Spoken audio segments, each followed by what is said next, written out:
Assalamualaikum warahmatullahi wabarakatuh.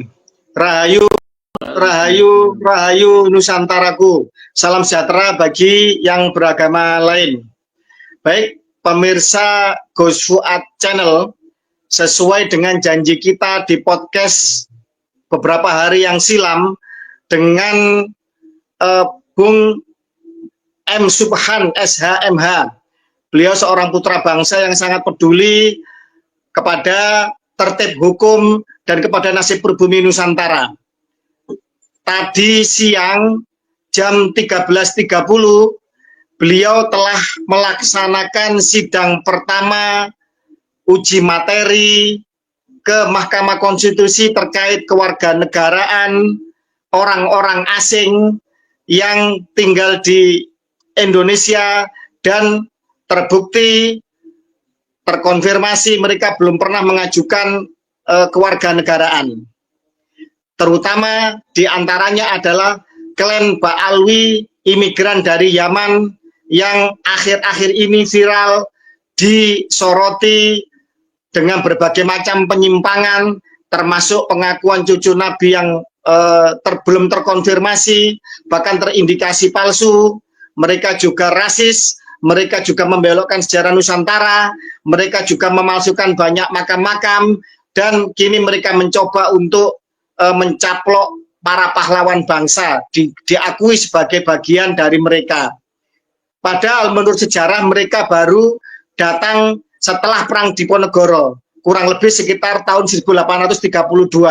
Kemudian setelah itu, imigran dari Yaman ini tidak mendukung perjuangan kemerdekaan bangsa. Mereka absen di gerakan 1908 kebangkitan nasional, mereka absen di Sumpah Pemuda 1928, mereka juga absen di dalam perjuangan seputar BPO PKI PPKI persiapan kemerdekaan Indonesia, hingga mereka juga absen di dalam Perang 10 November, padahal Jenderal Malabi wafat di Jembatan Merah di dekat Kampung Ampel, tempat banyak dari klan mereka tinggal. Tanah Perdikan Ampel tinggal sedikit, banyak yang dikapling-kapling oleh mereka, tapi mereka absen di dalam serangan agresi militer pertama dan kedua Belanda. Mereka juga absen di dalam serangan Janur Kuning, juga tidak tercatat nama mereka ikut dalam perjuangan bangsa. Tetapi kini mereka seolah-olah menjadi majikan-majikan dari pribumi Nusantara. Ternyata menurut Kang Mas Subhan, sarjana hukum, magister hukum ini, yang telah mengajukan uji materi ke Mahkamah Konstitusi, mayoritas dari mereka terbukti belum pernah melakukan proses pengajuan kewarganegaraan kepada pemerintah Republik Indonesia secara resmi, sebagaimana amanat dari Undang-Undang Dasar 45 kita, pasal 26 konstitusi kita, dan juga Undang-Undang Kewarganegaraan, yang itu oleh beliau diuji materi kepada Mahkamah Konstitusi. Baik, sekali lagi saya katakan, no viral, no justice. Kalau tidak viral, kalau tidak ramai, tidak meledak beritanya, tidak didukung oleh netizen, maka tidak ada keadilan.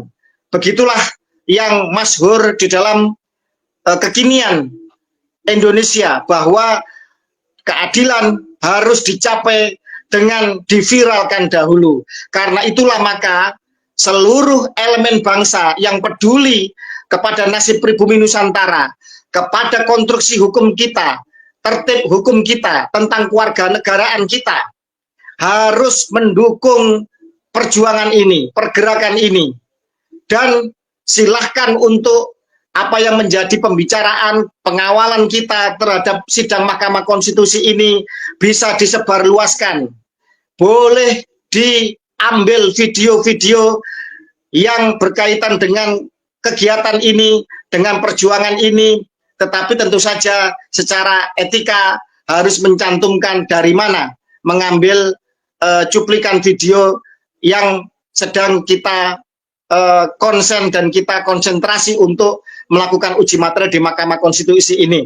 Baik, tanpa panjang lebar, silakan Mas Subhan, Kang Mas kita, untuk menceritakan detail terkait mengenai masalah sidang hari ini di Mahkamah Konstitusi. Silakan, Kang Mas.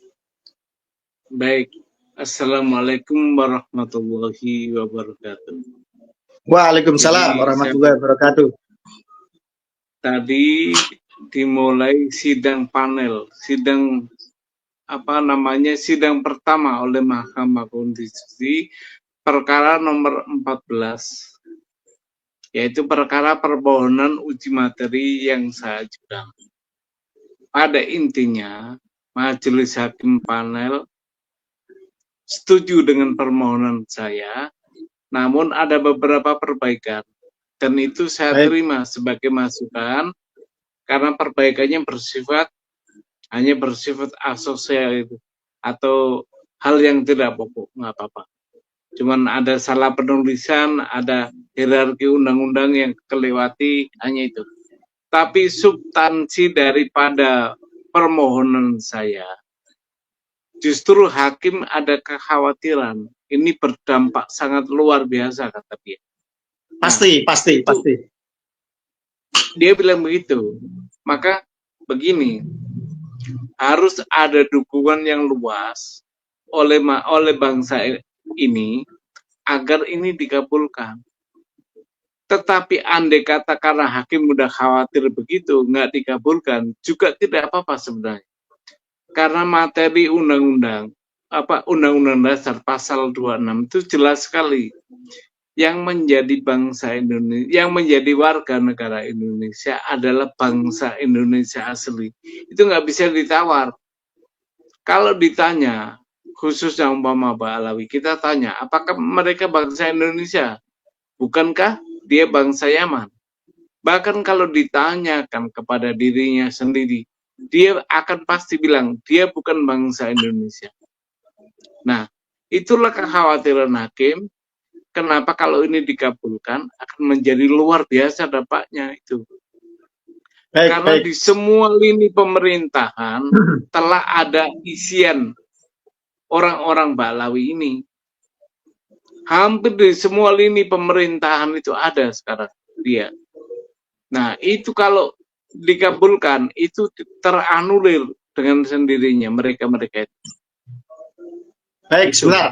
Sebelum terlalu jauh diceritakan, kami review bahwa sidang pertama tadi itu bersifat panel untuk melihat terkait materi gugatan, bukan gugatan ya, materi yang panjenengan ajukan, yang permohonannya, baik dari redaksional maupun sistematika atau hal-hal yang sebenarnya tidak krusial, itu agar diperbaiki. Ada masukan-masukan.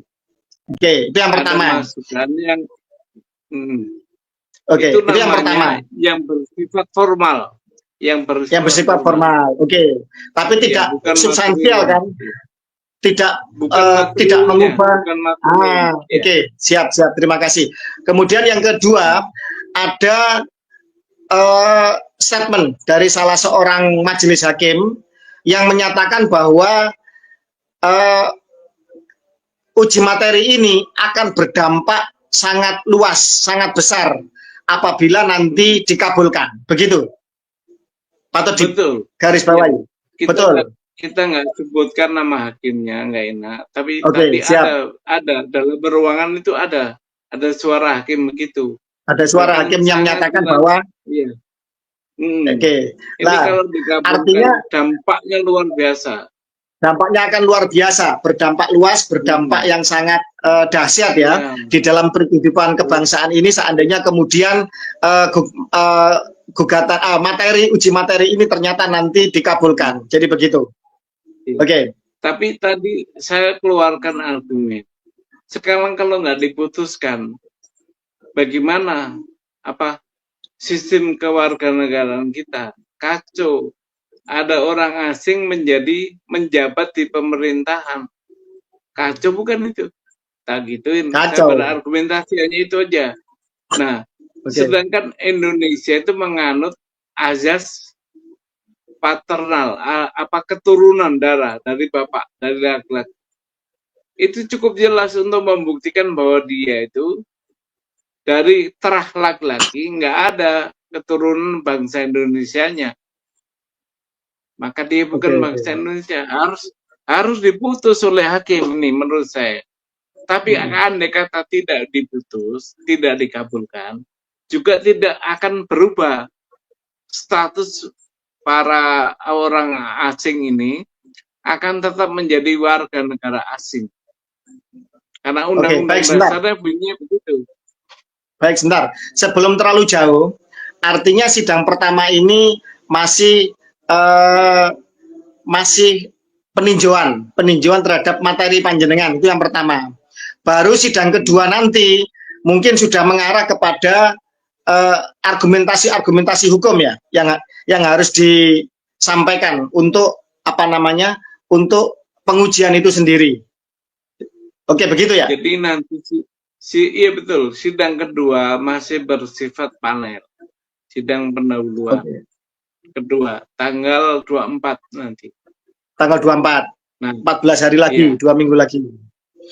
Itu sidangnya menerima argumentasi yang dimasukkan ke permohonan gitu. Jadi argumentasinya apa ini? Kurang, makanya saya akan tambah. Oke, baik, siap. Jadi sidang kedua nanti setelah sekarang diminta untuk ada perbaikan-perbaikan, nanti akan dilihat perbaikannya seperti apa. Jadi masih bersifat panel dulu. Oke, baik. Sebelum melangkah terlalu jauh, apakah nanti diterima atau tidak? Kalau menurut panjenengan pribadi selaku praktisi hukum, panjenengan masih optimis nggak? Kira-kira ini akan dikabulkan oleh majelis hakim? Super optimis karena tadi hanya satu hakim yang ngomong gitu. Sementara di Mahkamah Konstitusi itu ada 9 hakim. Gitu. Misalkan diterima berarti ada seandainya ada yang menolak berarti kan dissenting opinion ya istilahnya. Dissenting opinion. Pengambilan suara. Gitu. Pengambilan suara. Oke. Baik. Maka dari itu saudara-saudaraku sebangsa dan setanah air, bangsa ini sedang diuji. Bangsa ini sedang harus berintrospeksi. Dan sebagai pribumi Nusantara, pribumi Indonesia yang mayoritas, kita sedang menelaah tentang orang-orang asing, terutama dari klan-klan Arab dan lebih terutama lagi dari klan Habaib Ba'alwi yang sedang diuji materi tentang status keluarga negaraannya. Artinya, kalau dari sensus 2010, Kang Mas, itu klan Arab itu jumlahnya hanya 0,1% dari seluruh bangsa Indonesia. Kalau jumlah warga negara Indonesia pada hari ini sekitar 280 juta, berarti 0,1% itu adalah sekitar 280.000. Bila klan Ba'alwi itu separuhnya misalkan ya, maka sekitar 140 atau 150.000. Maka jangan sampai nasib pribumi Nusantara yang 99,99% itu dikalahkan oleh 0,1%. Lah, ini harus dikawal oleh seluruh anak bangsa lintas suku, lintas etnis, pribumi asli Nusantara. Jangan sampai nasib bangsa ini itu kemudian nanti akan dikalahkan atau akan mengalami penindasan yang berulang, sisa-sisa dari residu atau polusi dari penjajahan oleh 0,1% imigran yang didatangkan oleh kaum penjajah. Yang sementara itu mayoritas dari mereka, saya mengatakan mayoritas ya, bukan berarti tidak ada. Saya yakin mesti ada di antara mereka yang sudah mengajukan kewarganegaraan. Jangan sampai kemudian dikalahkan oleh mayoritas dari mereka, dari 0,1% ini yang belum punya status kewarganegaraan berdasarkan amanat konstitusi kita. Nah, terus kemudian selain optimisme dari Kang Mas Subhan, hal-hal apa lagi yang bisa diceritakan pada hari ini tadi, sidang pertama tadi, Kang Mas? Jadi gini, ada satu argumen dari hakim untuk membuat contoh. Nah, saya membuat contoh, kenapa ini harus equal terhadap semua warga negara. Saya bilang bahwa ada warga negara keturunan Tionghoa yang pada awal-awal kemerdekaan, bahkan sampai tahun 80-an, dikejar-kejar aparat agar mengakui atau pulang. Nah, kenapa warga negara Arab itu tidak? Berarti negara telah berlaku tidak adil kepada semua warga negara yang ada di Indonesia. Gitu. Kenapa? Betul. Kenapa orang-orang Tionghoa diminta untuk mengurus SBKRI, surat bukti kewarganegaraan Indonesia, sementara orang Arab tidak? Nah, saya kasih contoh itu. Artinya apa? Semua peranakan itu harus mengurus kepada kewarganegaraannya. Nah, peranakan itu siapa aja? Saya jelaskan. Saya tidak mengambil di apa istilahnya dokumen yang bukan negara punya, tapi dokumen negara berupa apa? Penjelasan Undang-Undang Dasar yang dibuat oleh Mr. Supomo, yaitu penjelasan pasal 26 ayat 1 itu, bahwa yang dapat menjadi warga negara itu peranakan. Disebut di situ ada peranakan Belanda, ada peranakan India, ada peranakan Tionghoa, ada peranakan Arab. Artinya apa? Memang harus dia yang menjadi sasaran undang-undang kewarganegaraan untuk menjadi warga negara. Karena gini, orang Arab ini ditunggu sejak tahun 1946. Itu sudah ada undang-undang kewarganegaraan. Nah, orang-orang Arab, orang-orang peranakan terutama itu, dikasih kesempatan untuk mengakui kemerdekaan atau kekuasaan negara kita. Tapi diperpanjang sampai tahun 58, Undang-Undang Kewarganegaraan nomor 62 itu juga belum mengakui itu orang-orang Arab, tapi orang-orang warga Cina, warga Tionghoa rata-rata mengakui mengakui kemerdekaan sehingga dia mengurus sebagai warga negara Indonesia. Jadi ditunda dari tahun 47 sampai 58, itu pun orang Arab tidak peduli dengan kewarganegaraan itu, karena memang dia tidak mengakui kemerdekaan Indonesia. Dia ingin menjadi warga kelas 2 saja itu. Oke, baik. Masalahnya. Sebelum melangkah ke prejudis prasangka bahwa mereka tidak mengakui kewarganegaraan, artinya secara real bahwa ini telah terjadi suatu diskriminasi di mana untuk warga negara peranakan Cina ternyata mereka berbondong-bondong mereka mengajukan kewarganegaraan. Itu yang pertama, patut dicatat. Bahkan ada semacam praktik untuk memaksa kalau nggak mau dipulangkan ke RRC sana, kan begitu. Atau kenapa kok urusan kenapa kok kemudian dipersulit untuk urusan usaha atau urusan apapun, kan begitu. Iya, urusan administrasinya dipersulit. Oke. Tapi kenapa kok kemudian pemerintah Republik Indonesia pada saat itu kok begitu permisif kepada orang-orang peranakan keturunan Arab? Kira-kira menurut panjenengan kenapa? Ya, praduga nih ya. Karena memang seagama mayoritas kita. Jadi permisif mereka. Dasar agama juga dibawa sama dia. Berarti karena apa?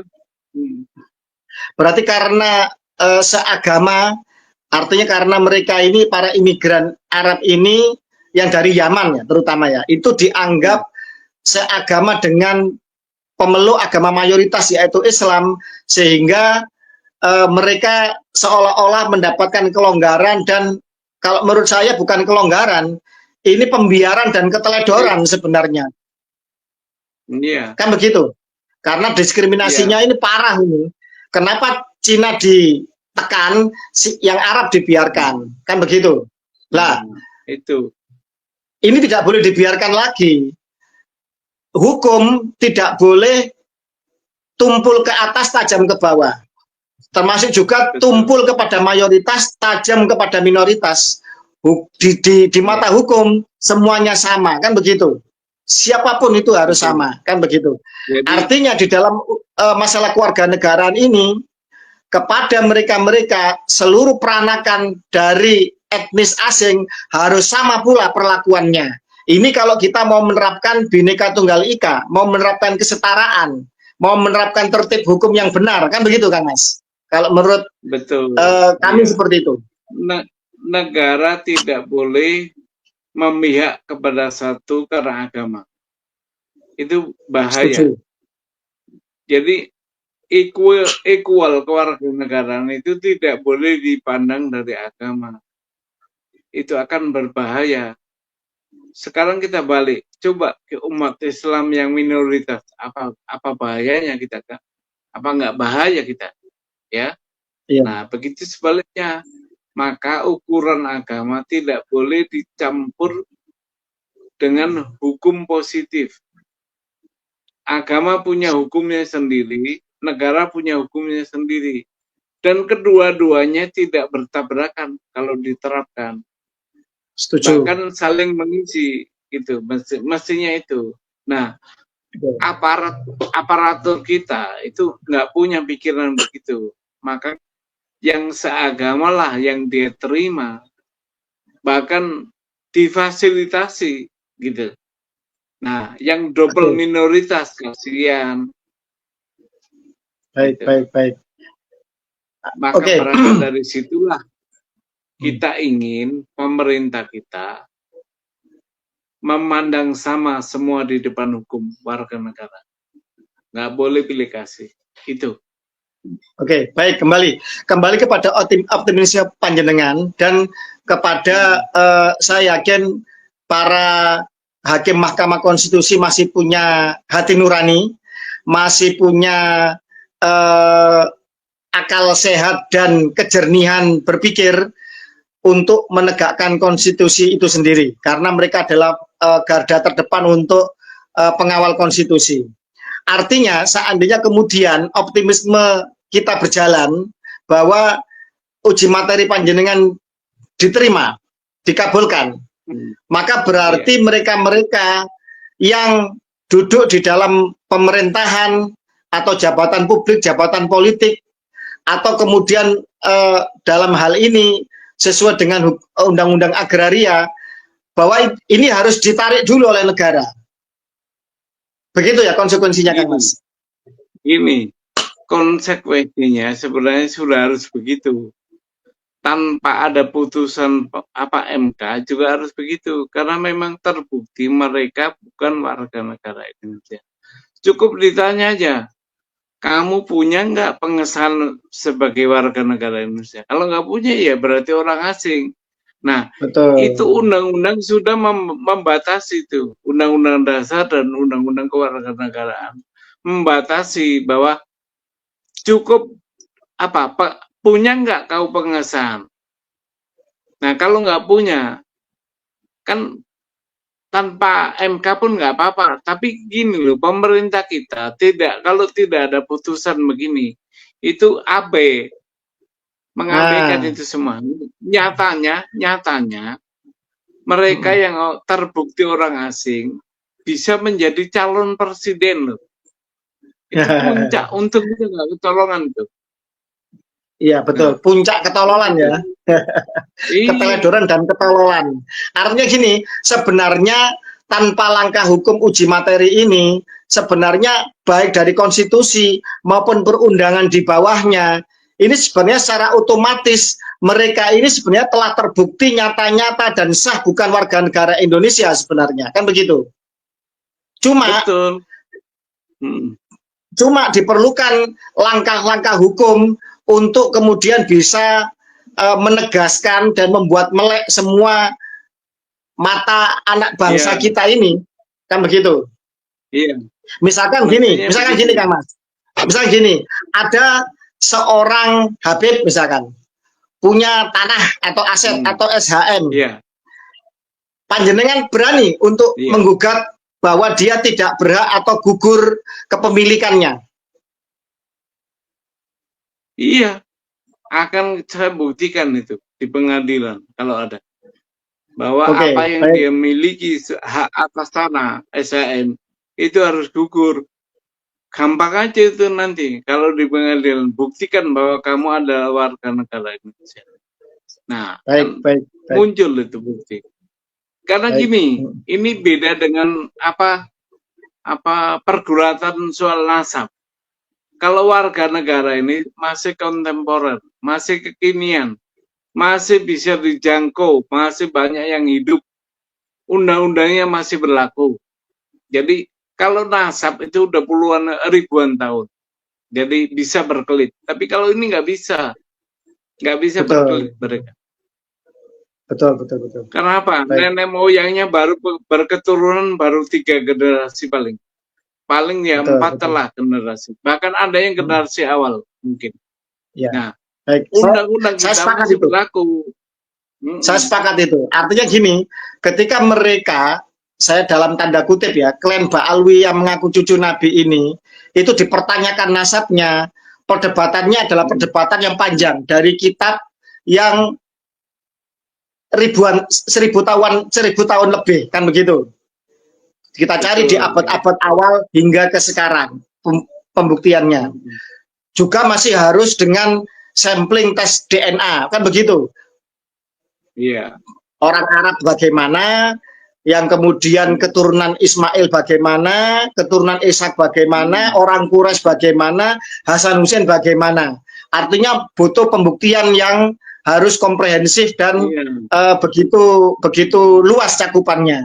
Tetapi untuk membuktikan bahwa mereka bukan warga negara Indonesia dan mereka sebenarnya tidak berhak untuk menduduki jabatan publik atau memiliki aset-aset dan mendirikan organisasi di dalam ruang lingkup negara kesatuan Republik Indonesia berdasarkan konstitusi dan perundangan di bawahnya adalah sangat mudah sebenarnya.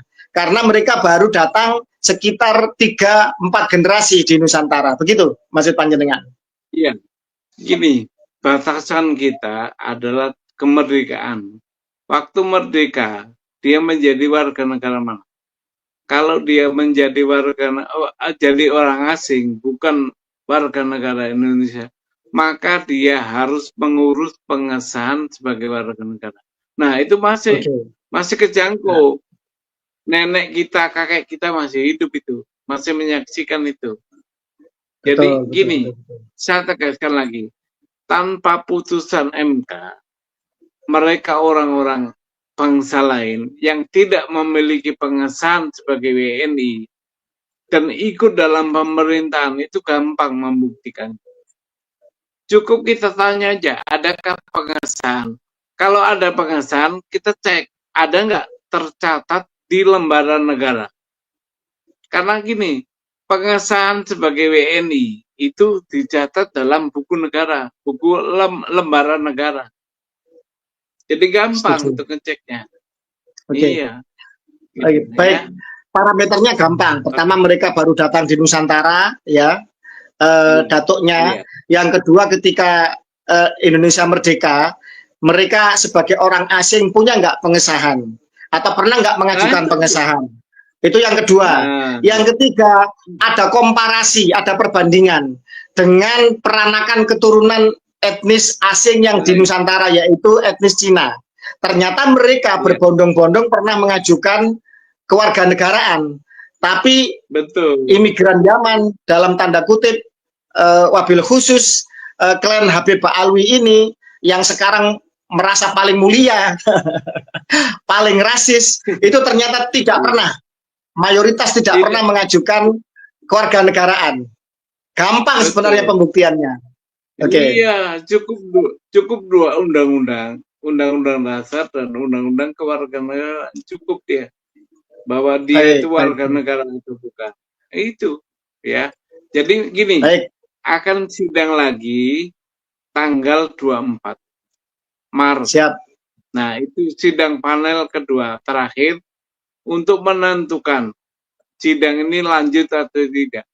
Kalau berlanjut, maka yang akan dihadirkan dalam persidangan ini pemerintah, dalam hal ini yang mewakili Tipkumham dan anggota dan DPRD, DPR RI yang mewakili. DPR RI. Baik. Terus dihadirkan saksi-saksi ahli. Nah, itu. Baik. Pengennya Oke, waktu pemeriksaan saksi ahli itu live kita. Oke, siap. Bisa ya, dimohon untuk live bisa ya, Kang Mas? Insya Allah bisa kalau pas pembuktian. Oke, baik. Terima kasih. Saya Jadi nanya. sudah bisa ya. Jadi Mas Subhan sudah konfirmasi ke Mahkamah Konstitusi bahwa bisa live untuk nanti ketika pembuktian ya dari saksi ahli. Iya. Terus ini, oke, baik. Kembali kepada jalannya yang jenengan jalani hari ini terkait sidang pertama. Terus terkait juga mengenai masalah optimisme panjenengan. Tadi juga terkait mengenai masalah panjenengan statement bahwa tanpa putusan Mahkamah Konstitusi pun sebenarnya otomatis mereka sebenarnya telah nyata-nyata status kewarganegaraannya telah sebenarnya telah tidak ada secara hukum. Artinya mereka bukan warga negara Indonesia. Terus kemudian kita akan melangkah kepada yang berikutnya kan Mas, masalah terkait no viral no justice. Artinya perjuangan panjenengan ini kan benar-benar mutlak sendirian. Benar-benar sebenarnya seorang diri berjibaku untuk mempertanyakan ini. Karena itulah kemudian kita kami menyerukan seluruh segenap anak bangsa, lintas suku, etnis, agama yang merasa pribumi Nusantara, atau mungkin juga yang merasa peranakan dari etnis asing yang pernah mengajukan, mengajukan kewarganegaraan untuk ikut mendukung gerakan ini agar terjadi keadilan dan kesetaraan di dalam kehidupan bangsa kita. Kang Mas, ini beberapa klan Arab di luar Habib Ba'alwi, terutama yang sudah paling lantang selama ini dari keluarga klan Az-Zubaidi, itu telah berkorespondensi dengan kami dan mereka mendukung perjuangan pergerakan ini. Klan Az-Zubaidi, Kang Mas, itu secara DNA benar-benar orang Arab, haplogrupnya J1. Secara haplotype mereka terbukti sebagai keturunan dari garis Ismail bin Ibrahim. Alhamdulillah mereka juga mendukung pergerakan ini, mereka mendukung anti rasisme di Nusantara, mereka mendukung kesetaraan, mereka mendukung Bhinneka Tunggal Ika, dan alhamdulillah sangat surprise mereka juga mendukung tentang perjuangan pergerakan panjenengan. Dan kami mengundang kepada seluruh segenap lintas etnis, baik asli pribumi maupun non pribumi yang telah menjadi warga negara Indonesia, yang dulu terutama etnis Cina ya, atau klan-klan Arab yang pernah mengajukan kewarganegaraan untuk ikut mendukung pergerakan ini. Karena apa? Agar bangsa ini bisa menerapkan kesetaraan di depan hukum. Tidak ada tebang pilih, yang ini karena non-muslim kemudian dianaktirikan, yang ini karena sesama agama kemudian dibiarkan. Nah, kalau ini terjadi, nanti non sewu, orang Islam mencuri, korupsi, ya, vonisnya cuma, mohon maaf, 10 tahun. Kalau orang non-pri atau orang-orang non-muslim korupsi, vonisnya hukuman mati. Nah, ini kan bahaya kalau kemudian terjadi tebang pilih. Nah, ini ujian ini tentang kewarganegaraan ini. Monggo Kang Mas, karena itu nanti di link ini nanti akan diberikan juga contoh amicus curiae. Amicus curiae ini adalah sahabat pengadilan untuk dukungan baik secara pribadi maupun kelembagaan, ormas dan lain sebagainya mendukung pergerakan dan perjuangan ini. Monggo Kang Mas, ini sudah 35 menit, hampir 30 menit. Saya mohon closing statement dan boleh mohon dukungan, boleh mohon doa, boleh statement panjenengan apapun, boleh, silakan, closing statement, silakan. Begini, kawan-kawan sahabatku sekalian, saya berjuang ini demi bangsa dan negara. Jadi saya mohon dukungannya yang diwujudkan dengan amicus curiae. Jadi dengan surat namanya sahabat pengadilan. Cukup itu. Banjiri MK dengan surat itu supaya dikabulkan. Ya. Banjiri surat-surat sahabat pengadilan ini ke MK dari segala penjuru, dari semua lapisan masyarakat, dari tokoh-tokoh agama, tokoh-tokoh budaya, tokoh-tokoh yang lainnya boleh. Ya, jadi cukup itu aja, nggak perlu datang, nggak perlu hadir. Cukup banjiri MK dengan surat sahabat pengadilan. Sahabat pengadilan. Ya. Oke, itu saja. Terima kasih. Wassalamualaikum. Terima kasih, Mas. Jadi itu harapan beliau. Selain beliau mohon doa, tetap sehat. Semoga beliau tetap sehat, semangat, fokus. Bulan puasa semoga semakin menambah semangat dan kesehatan beliau. Saya yakin. Beliau juga minta yang paling utama, tidak perlu datang, tidak perlu kemudian keluar biaya atau apapun. Beliau siap untuk berjuang sendirian sebagai putra bangsa. Cukup banjiri Mahkamah Konstitusi dengan amicus curiae. Itu sebuah surat untuk mendukung perjuangan pergerakan beliau sebagai sahabat pengadilan. Banjiri MK, ratusan ribu mungkin jutaan ekslempar surat untuk mendukung perjuangan dan pergerakan beliau. Sebagai bukti bahwa anak bangsa Indonesia menghendaki kesetaraan di depan hukum, menghendaki tegaknya Bhinneka Tunggal Ika, dan menghendaki bahwa tertib hukum tentang kewarganegaraan dijalankan sebaik-baiknya agar bangsa ini tidak sampai dan tidak akan pernah dipimpin oleh orang asing, agar jangan sampai bumi, air, udara, dan kekayaan yang ada di dalam bumi Indonesia itu dikuasai oleh orang asing, tetapi semuanya benar-benar dikuasai oleh warga negara Indonesia, dikelola oleh negara untuk kemakmuran sebesar-besarnya pribumi atau warga negara Indonesia. Terima kasih. Salam Pancasila. Merdeka, merdeka, merdeka. Wassalamualaikum warahmatullahi wabarakatuh. Rahayu, rahayu Nusantaraku.